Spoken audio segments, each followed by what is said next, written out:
ఎలాగైనా అధికారంలోకి రావాలని రాజకీయ పార్టీల అధినేతలు అనుకుంటూ ఉంటారు. ఇందుకు చంద్రబాబు నాయుడు అయినా జగన్మోహన్ రెడ్డి అయినా ఇద్దరూ కూడా నిలువెత్తు నిదర్శనం. ప్రజల్ని మభ్యపెట్టడమా లేదంటే మరి ఏదైనా చేశామా అనేది వీళ్ళకి అసలు పట్టింపే ఉండదు. అందుకే జగన్ అయినా చంద్రబాబు అయినా ఇన్నాళ్ళు ఏదో ఒకటి చెప్తూ వచ్చారు. అయితే రీసెంట్గా జగన్మోహన్ రెడ్డి వదిలిపెట్టినటువంటి ఏదైతే ఈ మేనిఫెస్టో ఉంటుందో దాని గురించి మాత్రం వైసీపీ డిఫరెంట్ టాపిక్ చెప్తుంది.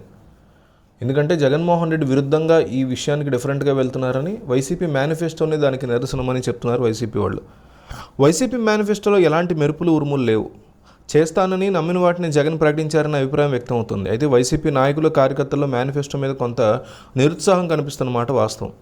ఏవైనా ఆకర్షణీయమైన పథకాలు ప్రకటించి ఉంటే బాగుండేదనేటువంటిది వారి అభిప్రాయం. ఈ నేపథ్యంలో మేనిఫెస్టో మీద ముఖ్యమంత్రి వైఎస్ జగన్మోహన్ రెడ్డి మనసులో మాట ఏంటనే చర్చ నడుస్తోంది.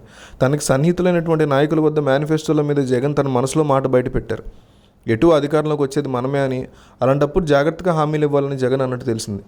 ఏదో ఒకటి చెప్పి వాటిని చేయలేకపోతే ప్రజల ఎదుట దోషిగా నిలబడాల్సి వస్తుందని ఆయన అన్నారని సమాచారం.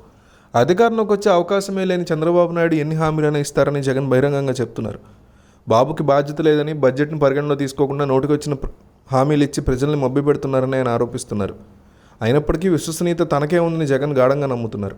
అందుకే కొత్త హామీలు ఏవి ఇవ్వకుండా పాత వాటినే కొనసాగించడానికి జగన్ మొగ్గు చూపారు. ఇక ప్రజలదే అంతిమ నిర్ణయం అన్నట్లుగా కూడా జగన్ మాట్లాడుతున్నారు. అయితే త్వరలోనే జగన్మోహన్ రెడ్డి ఢిల్లీ వెళ్ళబోతున్నట్టుగా కేంద్రానికి సంబంధించినటువంటి కొంతమంది కీలక నేతలను కలిసే ఆలోచనలు ఆయన ఉన్నట్టుగా తెలుస్తోంది. జగన్మోహన్ రెడ్డికి ఒక భారీ నేషనల్ పార్టీ నుంచి పిలుపు వచ్చిందని, అందుకే జగన్ వెళ్తున్నారని వైసీపీలో కూడా టాక్ నడుస్తుంది. అయితే ఇది ఎంతవరకు జరుగుతుందనే చూడాలి.